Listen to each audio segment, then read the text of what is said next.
It was like, hey, I played with your sister, like all of this kind of personal connection, and then they'd be like, oh, hey, Andrew, where did this go back and forth?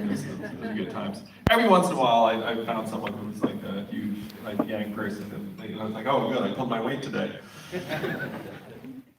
But this place has been really special, and I think you all can kind of feel like this state certainly is playing a pivotal role in the future of the country. And it's gone purple.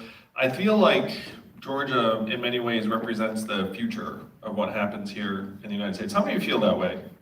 Yeah, you kind of feel that way, right? Like, it's going to be a microcosm. I have to say, standing up here on a stage with a microphone and whatnot, you feel a little bit like a stand-up comedian. You know what I mean? I'm in training. So it's kind of like that vibe. And so I actually said to my team on the way up here, I was like, I'm going to try out some new material today. This thing can go off in various directions. But that's true. But being here too, my campaign for president was inspired in large part by Dr. Martin Luther King Jr., whose childhood home was here, and his son brought me to see. And when I was running for president, I'll tell you this story that kind of speaks to what the experiences were. I was on a panel with a guy named Michael Tubbs, who's the mayor of Stockton, California at the time. Raise your hand if you know who Michael Tubbs is. He's a great leader, young man. He went straight back to his hometown to try and lead in a better direction. So we're on a panel together talking about universal basic income relatively early on in my presidential campaign. And I say, hey, we should give everyone $1,000 a month. You know, like things are changing quickly. Then at the end of the panel, Michael Tubbs leans over in my ear and says, Andrew, you can say shit I could never say and get away with it. That if a young black mayor were to say, we should give everyone $1,000 a month, they'd all be like, oh, get out of here. You know, but if the magical Asian man comes and says, AI, robots, universal basic income, it's like, oh, let's hear this man out. Some very interesting ideas. And so the early days of the campaign were about trying to take what seemed like a very ambitious, esoteric, even utopian idea around universal basic income and bring it to the American mainstream. And so many of you helped me do that, and I'm so grateful. It doesn't happen without the folks who rallied around the presidential campaign. And as I stand here before you today, a poll just came out that said 2/3 of Americans are for universal basic income. How about that? That was you. That was you. That was us. I was thinking, wow, if that number had been that high back when I was running for president, it'd be a little different. Back then it was 27%. A lot's happened since then. But the genesis of my campaign early on, I've been working in the Midwest and the South as the founder of a nonprofit. And a number of experiences had come to me then that drove me to run for president, which at the time was an incredibly unlikely endeavor. Like, you know, you could call it foolhardy, extreme, like you throw any number out, like rash, whatever. Any word you want to throw on is probably accurate. And I say in my book, you know, I'd go to a birthday party for my son and with other dads, and they'd be like, oh, what do you do? And then if you say, like, I'm running for president, you seem like absolutely insane. And so I would try to like avoid the question. I'd be like, oh, you know, I'm in policy, like wrote a book, something like that. But then people would be curious, they'd ask, and then they'd dig in, and then if I actually say, I'm actually running for president, I'm a presidential candidate, they'd be like, oh, really? And then like you have a 30-minute conversation with them, and at the end of it, they were not like, sign me up. They'd be like, oh, good luck with that. I was like, oh, this freaking wasted half an hour, like talking about. So like in like a very natural way, you're just trying to avoid the subject. I mean, that's like a very odd time. And as a presidential candidate, I had the whole gamut of experiences where I was the guy standing there being like, I'm running for president. And then Beto, when he was really hot, would come in, and then like all these like people would like surround, the reporters would all flock to him. And so we joke about it, like we call it being Bigfooted. It's like when another candidate would come and Bigfoot you. It wasn't their fault, I mean, they're just much cooler than you. So there were like 21 presidential candidates during this time, and there was like a hierarchy to us. You know what I mean? It's like the cool one. And like you would do this event in the middle of nowhere, Iowa, New Hampshire, and like none of the cool ones would show up. It'd be like me, Tulsi, Eric Swalwell, and like, you know, Joe Sestak or whatever it was. I mean, I love Joe Sestak and nothing against it, but we were like not the cool kids. Like they would invite the presidential candidates and the people on show would be like not the cool kids. And then every once in a while a cool kid would show up and then everyone would be like, flocking to them, and then you'd be like, oh, like it really is like a very challenging experience. It's like a human, you're there. But then I ended up being on the other end of that a little bit later on where I would Bigfoot other people. It was so wild. Like walk into an event and there'd be another candidate and I'd walk in and all like people would flock to me and I'd be like, oh my gosh, like and I'd actually see the other candidate and be like, don't, like I felt like rushing over to the other candidate being like, don't worry, I've been where you have been. So there's this whole run of experiences like that no one ever really thinks about. And I actually, even at the time, wasn't really thinking about them that hard because during the presidential campaign, I reflected not at all about anything. I was like the most single, I was like a hammerhead shark. So, it's like, I think they're single-minded, right? They have like one thing in their minds. So I said to myself, like, I have one mission and that's to accelerate the end of poverty. One mission. I'm gonna do everything in my power. Every ounce of energy is just gonna go toward that. Just gonna grind it out. I say, if I do everything right, I think I can make a difference. One of the most popular questions you get from a journalist during this time is, are you serious about winning? This is, like so many other media questions, a trap. Because if you say, no, I am not, then they will immediately say, fuck you, and then, and then the article just becomes like, look at this freaking joker. But if you say, yes, I am serious, then you seem insane, and then it will also go back to, look at this joker. There's like a whole circuit of this. So then my answer was, well, there are multiple versions of victory, there are different ways you can win, like things like that. I would say something that shows like, I'm not out of my mind, but we're serious here. And so this was the kind of thing I would just deal with day in, day out. I had like a freaking force field around my head. Like whatever happens, I'm just like, accelerate the end of poverty. I had this like a mantra. It's like, I'm going to accelerate the end of poverty. And it felt amazing during times of the campaign, including some of the events here in Atlanta, when we would have hundreds, thousands of people show up to an event aligned around that vision, energized by it. The first time we had a huge rally, we were in traffic to go to this event. It was in California, and we were like, what's with all this traffic? We're gonna be late to our event. And then I saw a Yang sign in one of the other cars, and I was like, holy shit, this is our traffic. Like there were these inflection points. I kept growing on a personal level. I would walk the street and someone would be like, Yang, and it'd be like, hey, and that also blew my mind. And then some people would be like, you're running for president, how could you expect not to be recognized? And I was legitimately like, this was not, it's like not part of the consideration set.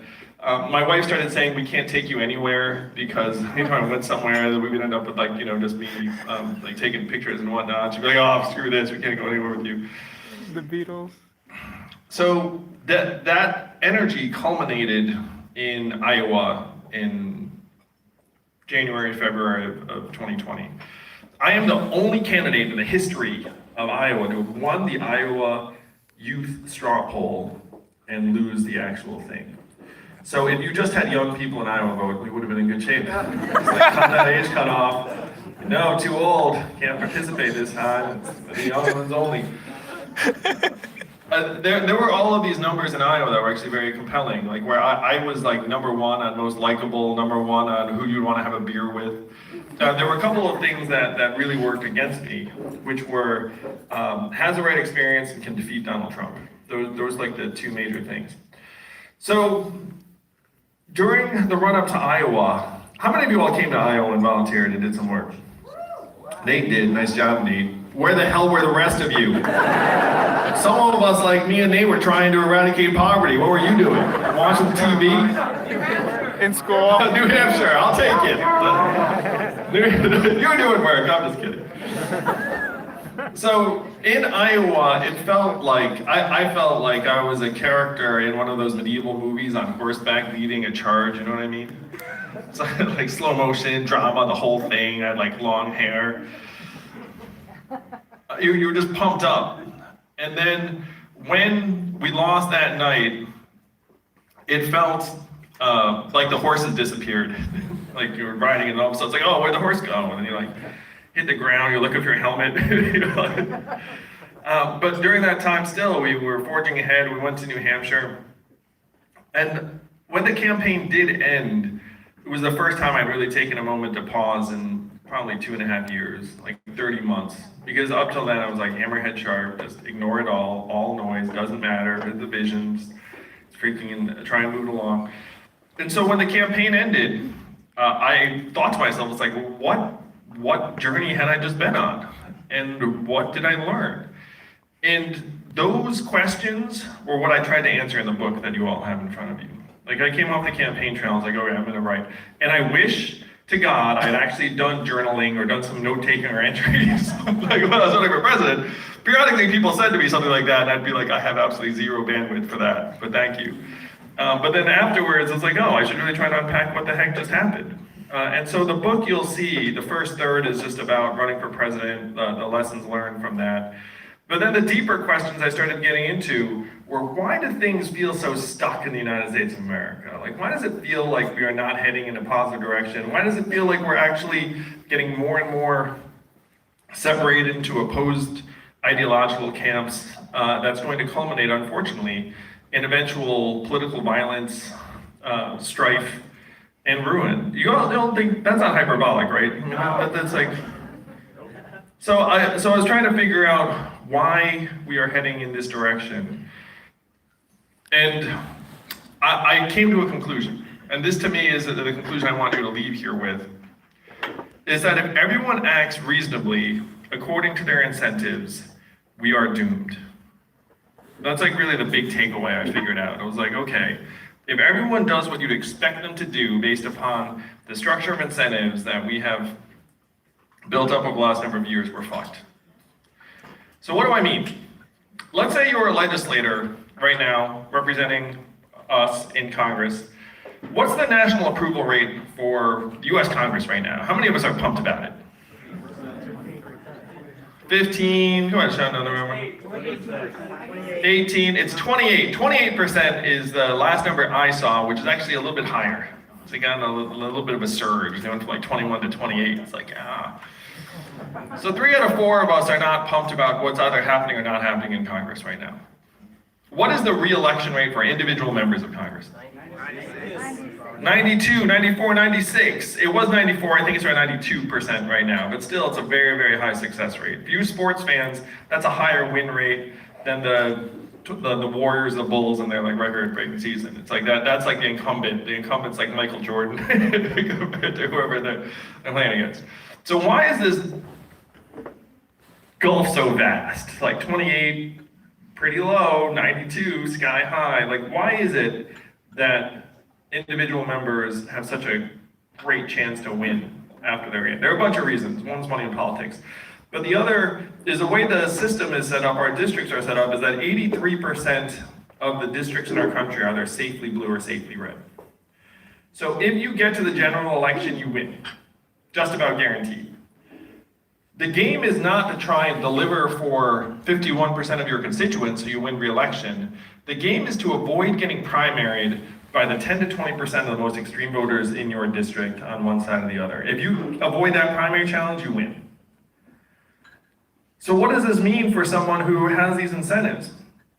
You have to either placate or please the 10 to 20% most ideologically extreme folks in your district. And so a reasonable person who's in this system will actually become less reasonable over time because their job security depends upon them being less reasonable. And not to put too fine a point on it, but the 10% most extreme voters on either side get kind of weird.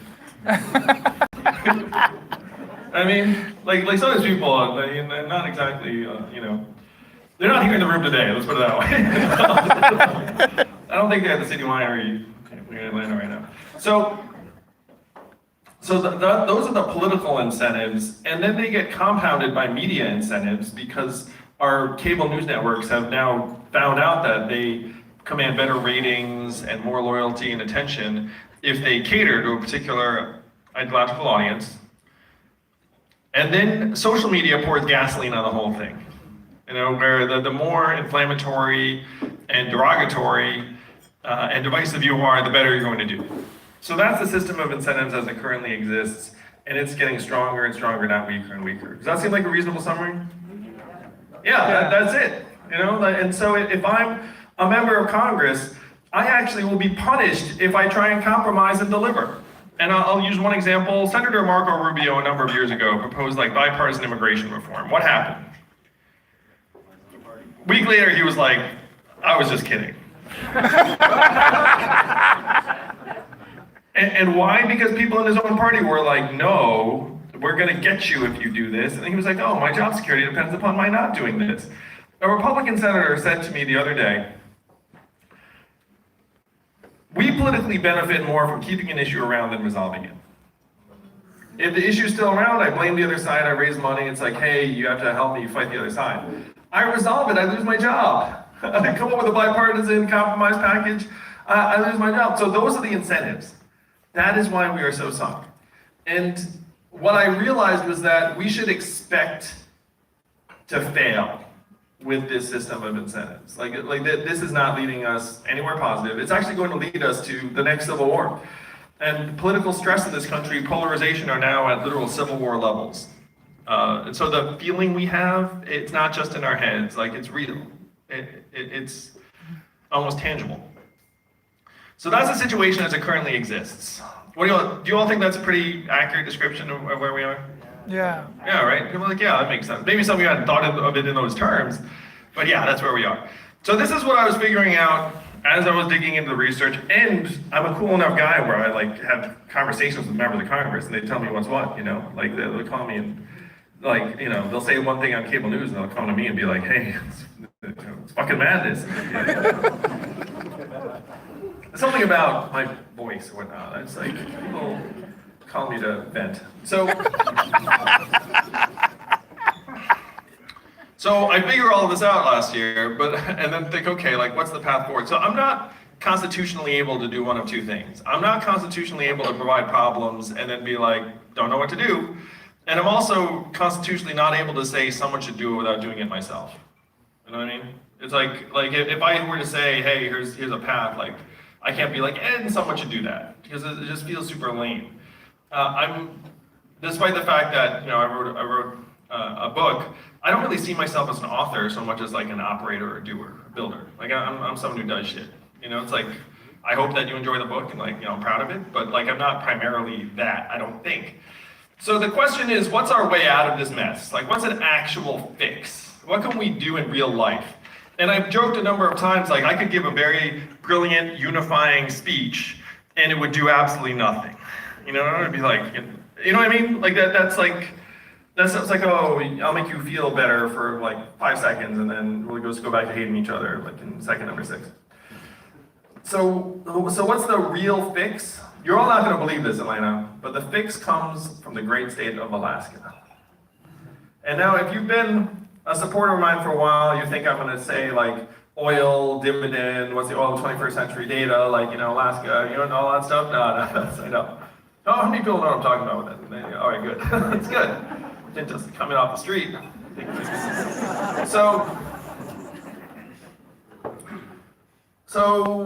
there's a senator named Lisa Murkowski who's been in the news a great deal recently. And why is that? Someone shout it out.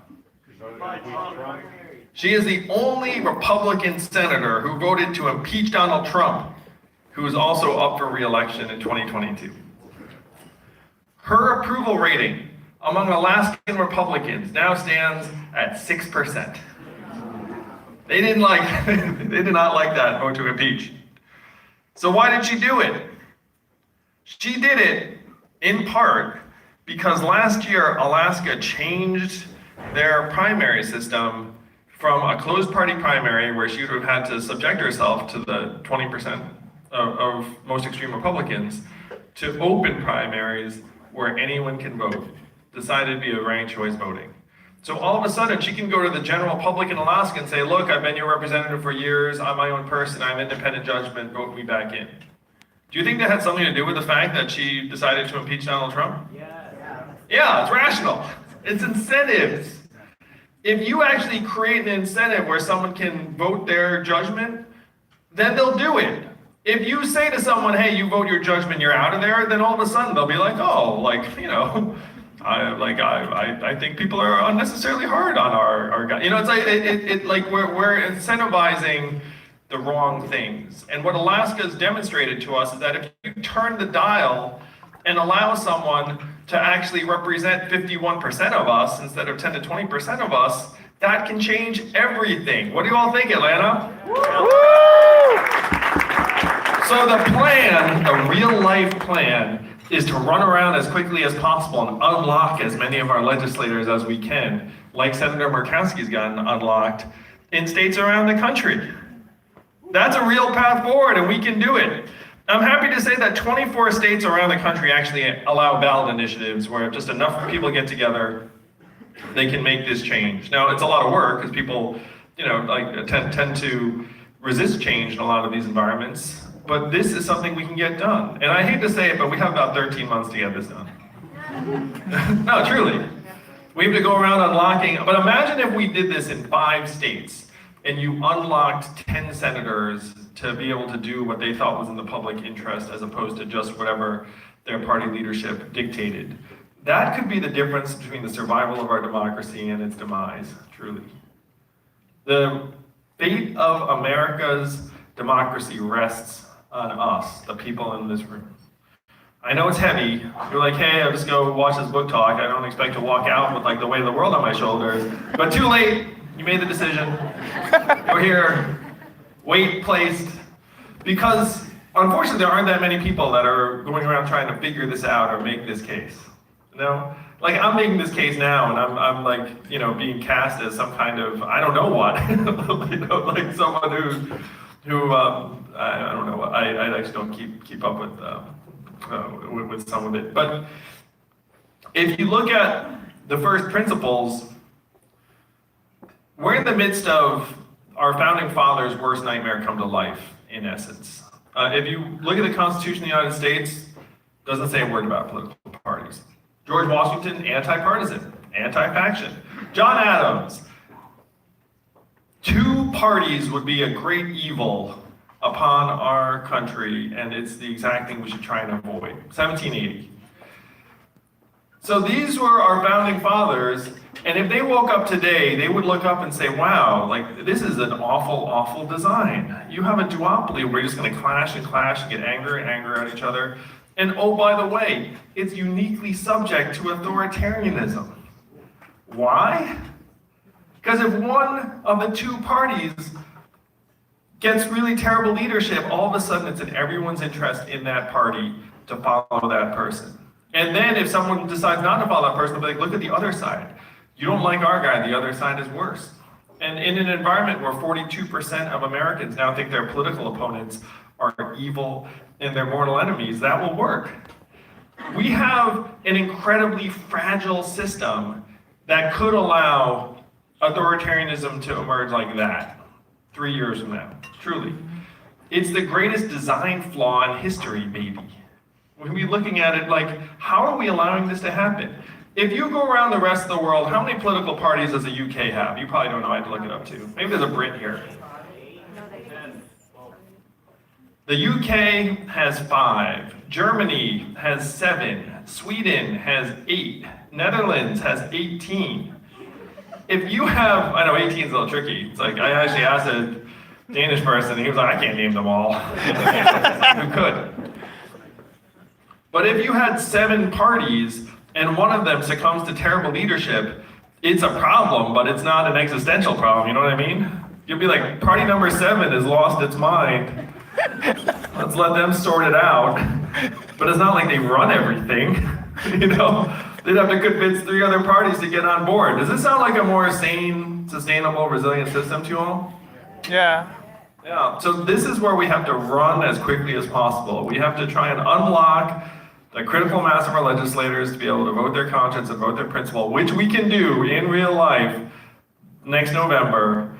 And then we have to try to build a genuinely multipolar, multi-party system also as quickly as possible. It turns out that 62% of Americans want an option beyond the major 2 parties. 60% think both parties are out of touch. I've been an independent for 2 whole weeks, and I have to say, I've quite enjoyed it. Really, it's been fun. Someone on the street the other day yelled, "Yo, independent," at me. I was like, that never happened when I was a Democrat. Turns out independents do have more fun. So regardless of whether you love one of the parties or not, and I was a Democrat for 26 years, you have to look at our structure and say, our structure is failing us. Our structure is actually structured to fail. And so this is what I concluded through my research and talking to people and the rest of it, and that's the book you all have in your hands. So the goal now is to try to take this movement, this set of ideas, to as many of our fellow Americans as quickly as possible. Because we only get one shot on goal, really. We had 2022. What do you all think? Are you with me on this? We didn't ask for it, Atlanta, but it's here for us. The future of our democracy does hinge on whether we can actually get our fellow Americans' heads up, get their visions not on the us against them dynamic, that frankly they're spending billions of dollars and profiting billions of dollars by getting us inflamed against each other. It's by actually trying to dig into the structural issues that are setting us up to fail, setting us up to turn on each other.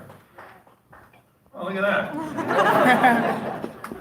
Now, I'm so grateful to all of you for being here today because this is like the beginnings of a tribe. And one of the great lessons I learned running for president that I tried to convey in this book is that all politics are tribal. And we have 2 great tribes. It's not the right design. Again, you'd want there to be at least, I'm gonna say 5. 5 would be the minimum. But when I was running for president, I would go around talking about facts and figures, economics, technology, and AI.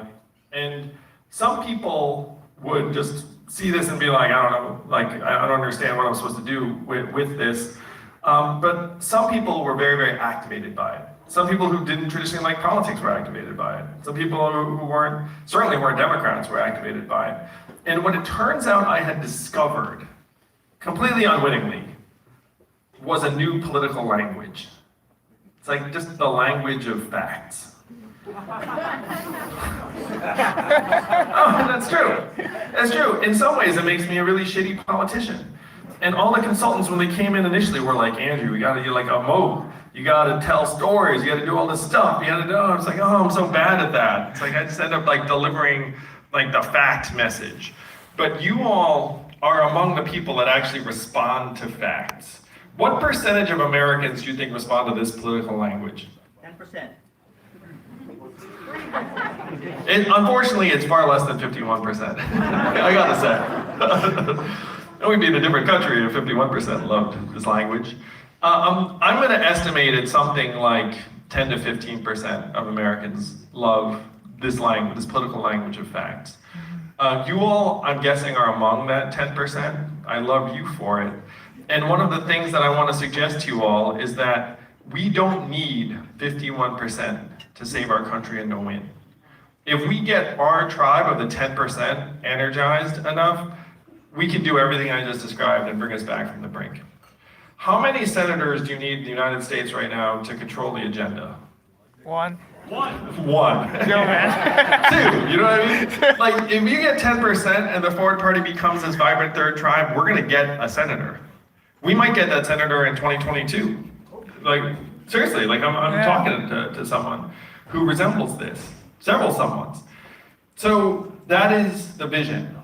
That's the movement. To take this country we love in a better direction, not left or right, but forward, and that's where I hope you will lead us, Atlanta. Thank you all so much. Thank you, Atlanta.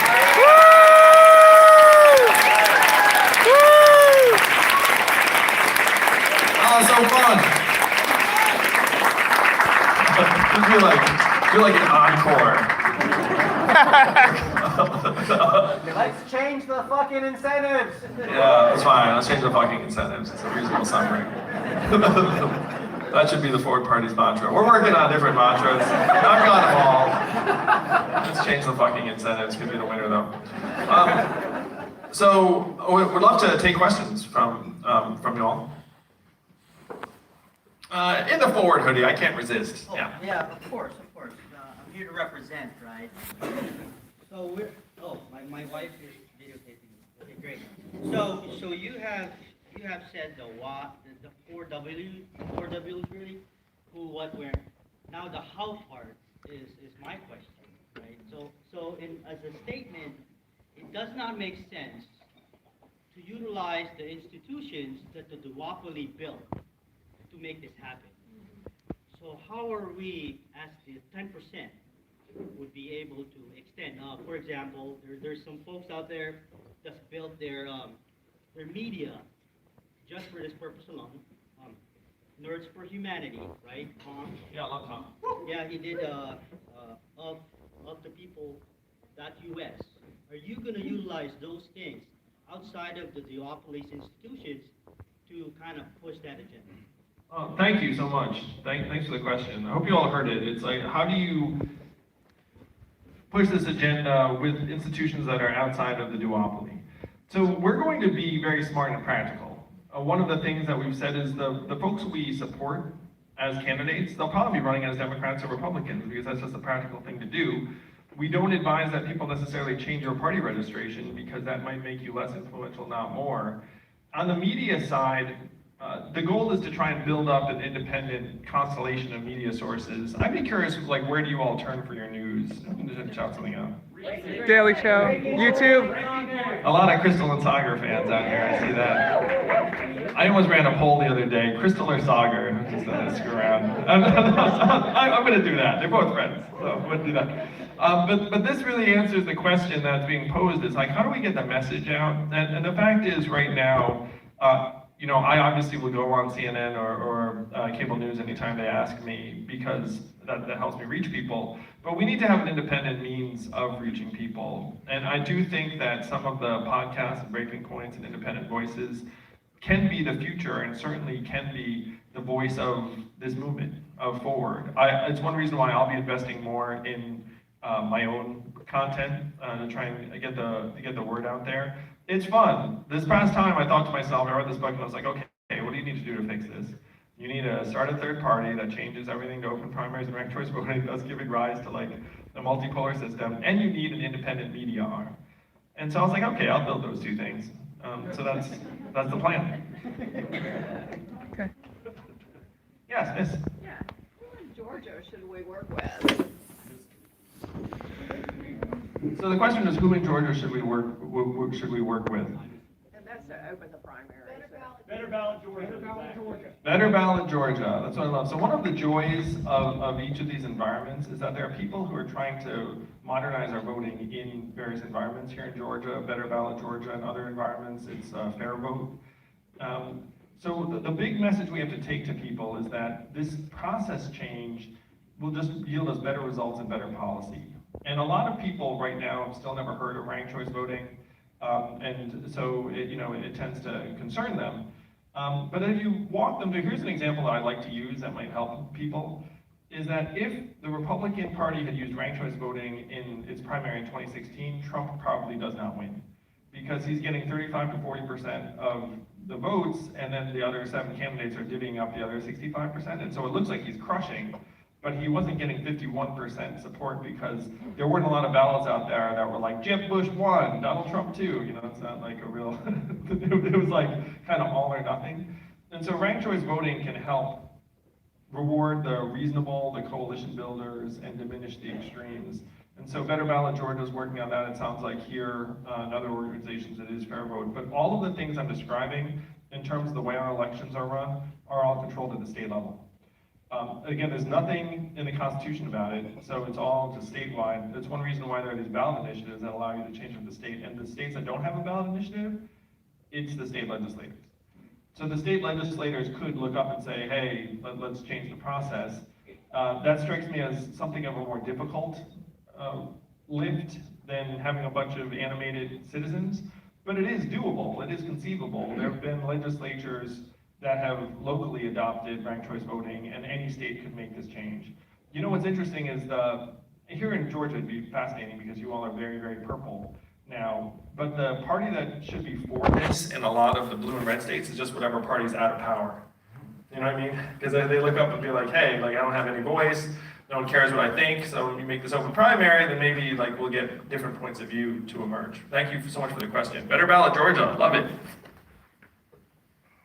I want to stray geographically. Oh, okay.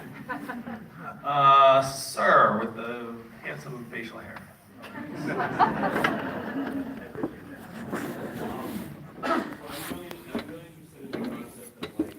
A lot of our institutions, media, politicians, like not being able to like admit fault, basically, and how that caused a lot of things not being able to move forward. I would love to know, kind of in the spirit of whether it's humility, taking responsibility, being able to admit fault. I would love to know, like, what is one thing that you think that you either got wrong or could have done better during your presidential run or in the past 3 years?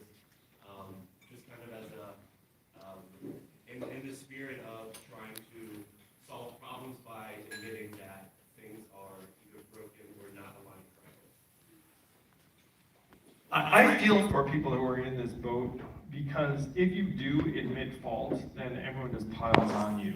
And I'm going to use Joe Biden as an example in Afghanistan. So Joe Biden, the pullout, like a lot of people were like, hey, you know, someone bought something. I mean, clearly, like this isn't a plan. And if Joe Biden was like, yeah, that was not great, like things actually get worse for him in the media for like the next day. And so then his game plan and his team, I'm sure, telling him this is like, hey, just be like, this was the plan, everyone agreed to the plan was great. And so that's where like the media incentives then go. And then a couple weeks later, his generals were like, yeah, that wasn't the plan, and we didn't like the plan. And then it's like, you know, it's like, yeah, move on. You know, so right now, like if someone acts like a human being and expresses what you're describing, like humility or whatnot, then it's actually worse for them in this environment. And so their team tells them just to like button it up. Which is why I have never done anything wrong in any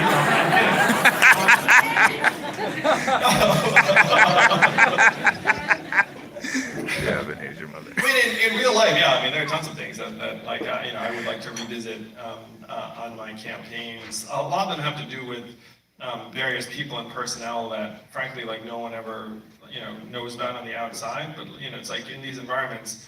If you have the wrong person in a particular position, then you know it's like you find out real time. You're like, oh no, and that was deeply painful for me because I prided myself when I was the CEO of something where I was very diligent on hiring and culture building and the rest of it. And then when that doesn't go perfectly on a campaign, it just blows up in real time. You're like, oh shoot, and then you look up, and again, like the incentive again is to be like, well, like let's just try and like make this like, you know, last one news cycle instead of two, or whatever the heck the thing is. It's so that's something. When I think about the missteps, I think about it in those terms.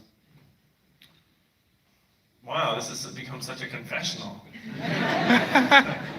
Andrew Yang breaks down in tears.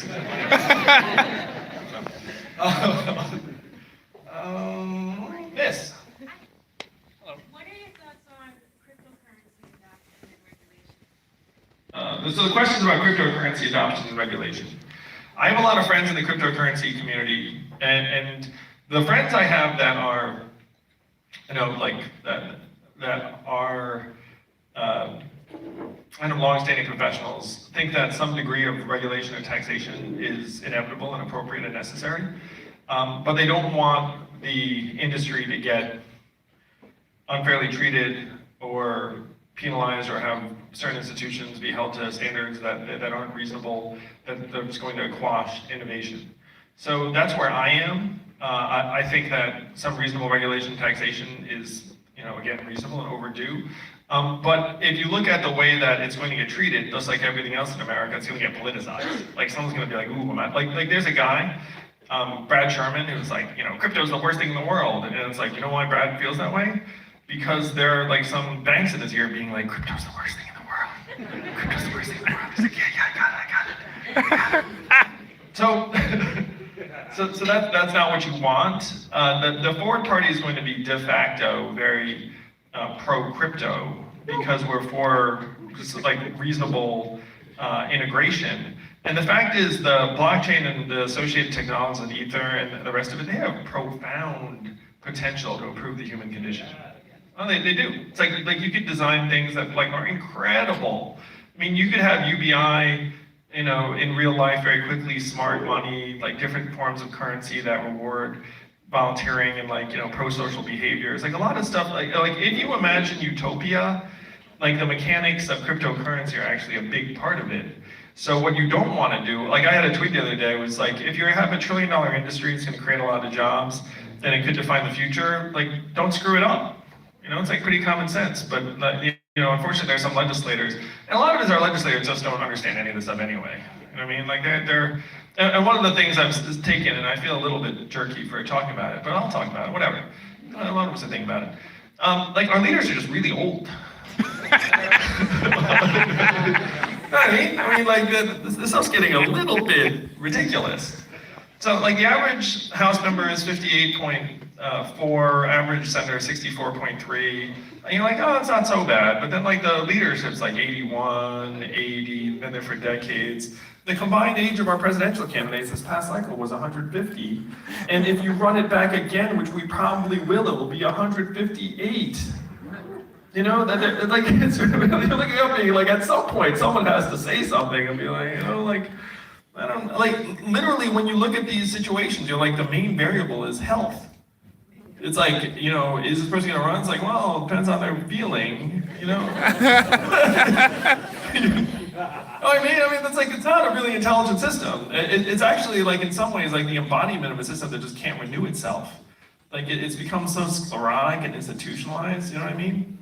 Like, you know, one of the things I joke about this, it's like, you know, I'm for term limits for members of Congress. Like long term, it's 18 years, not like ridiculous, but like 18 years in each house, 36 years total, and that's a long time. But one of the things that I joke about is like, I want to like make a commitment being like, hey, Andrew Yang pledges to retire from any kind of public life at like a certain age, you know, because like I want to get out of the way, presumably. You know, like there'll be like some next gen me. I'll be like, take it, please. You know, maybe it's because I'm not terribly animated by some of the things that seem to motivate some others. That's fun. I'm really enjoying this conversation. How'd my new material go? You don't even know which of it's taken. It's fine. It's fine, it's good. Yes. You said that you speak in a factual language. Are you ever concerned that the consequences of that are that you're alienating voters that do vote from an emotional standpoint, or that they'll feel condescended to? So the question is, do I worry that my factual language is alienating to some, or maybe even condescending or off-putting? It's something that I've weighed and navigated somewhat as I've transitioned from, frankly, Democrat to independent. Honestly, and I felt myself to be like pretty democratic, you know. I mean, I freaking registered in the '90s, like, you know, I mean, like, and it was only through this last period of time where like people would just be like, oh, you're like a fake Democrat, you're a fake Democrat. And I'd be like, really? Like I thought I was a real Democrat. Like, where is this coming from? And then now, at long last, I'm a little bit like, oh, maybe I was a fake Democrat. So to the extent that there are some people that this approach isn't a perfect fit for, there is part of me that actually like feels, you know, bad about it, because like you know, I feel like I share a lot of common goals with a lot of people who, let's say, like are using a different political language. You know, I have a very similar vision to some other folks. I do think one of the issues that we're having now is that we are just using like language as the proxy. You know what I mean? It's like, hey, you use this language, I like it. If you don't use this language, like I don't like it. And it's true on both sides. Like if you go to Republicans and say, hey, drug companies, they're the worst, right? They'd be like, yeah, hate them. It's like, yeah, lower prices, negotiate. What do you think? Yeah. Then socialized medicine, they're like, no, hate it. You know, it's like it just depends on what coded language you use. And so I certainly feel like hopeful that people who are perceptive and attentive will see that, you know, I'm after some very big picture goals.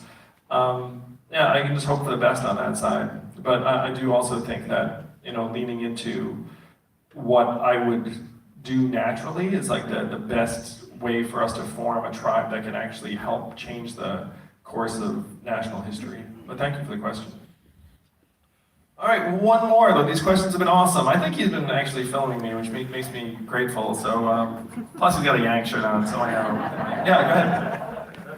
All right, so the open primary thing, set of ideas you have, I get a lot of pushback from my circle about how it can be dangerous because of like infecting a certain party, like voting a certain way with evil or bad for that particular party interest. But at the same time, I rebuttal with them saying that, like, our parties are already infected. Like the Democratic Party, for example, which, by the way, Democrats, okay. I feel like our Democratic Party is pretty infected with a lot of actual communists who don't believe in capitalism at all, and they get all the likes. I thought you were going another direction there. And then, I thought the infection was like Big Pharma or something, but anyway, continue. and then on the right, a very similar thing, going on, where you got very, very polarizing. Yeah, it's definitely, it rewards polarization. 100%. And if we got rid of those other parties, the Communist Party were gone in history because of how evil we painted what communism is, for example. And so they're like, oh, I'm not part of the Communist Party. They're not me. I'm a Democrat. And then they kind of hide themselves. And then they paint the whole party bad because they have these set of ideas that are pushing towards that process. And it's like, that's just an example, obviously. What do you say to that? I think the vision we have to try and pursue, to your question, when people talk about like, hey, the party is going to be influenced in some way, is that we just need more points of view expressed in American political life, and trying to put them into two big buckets is making less and less sense. It really does not make much sense. Like, if you think about how many political tribes you can identify just off the top of your head, like, you come up with at least 5. And so if you were to say, look, let's like, if those each had their own party, we'd be in much better shape for multiple reasons. So that's the argument I would present to people. It's like, look, where do we need to go? We just need more than 2 parties. We need more than 2 poles that, by the way, are just going to end up like smashing each other, not getting anything done, drive us to civil war. So open primaries are a step in that direction. 62% of Americans want an alternative. You know what I mean? Like, what are we doing? It's like this creaking duopoly just kind of lurching forward, and everyone's like, oh, I guess this is what we're doing. Okay. And then someone comes to change and be like, hey, maybe we should listen to the 62% of people who want something different. Be like, oh, no, infection. Or whatever the answer. It's like, this stuff is so overdue. It's incredible. Again, we're in this accidental, crazy design. It's going to ruin us. And the wild thing is that there are so few actors in American life who just raise their hands and be like, hey, like this is just a really massive design problem, and we should just fix that. One of the things I have loved about my 2 weeks as an independent is I have discovered people who have already been doing this work for a number of years, and they are the most like lovely, selfless, lucid, patriotic people. Like, there's no territoriality to them at all. It's like I raise my hand and I'm like, hey, like, forward party, third party, open primaries, and everyone's like, come on in, A lot of them are actually expressing to me that, like, they're grateful that someone's going to champion ranked choice voting and open primaries in this way. They're like, oh, thank goodness you're coming this direction. So it's a really good feeling. I feel like my role in American life is to mainstream an important idea whose time has come. We have done it with universal basic income, and now we're going to do with the fact that the duopoly needs an upgrade. And you're going to do it with me? Thank you, Atlanta. I love you all. And I can't wait to meet you all individually, take some pictures, and sign some books. Thank you. Let's move this country forward. Give it up one more time for Andrew Yang, everybody. Isn't it nice to hear some real talk? Isn't it nice? Thank you guys so much for being here. We're going to do photos in the entrance, so give us just a little bit of time to get him up front, and then we will take pictures and do book signings with all of you. There's a staff of 4 of us that will be helping you out. We're going to take your phone, take the picture for you. You don't even have to think about it. So we got you guys. We got you. Thank you so much for being here. Have a great day.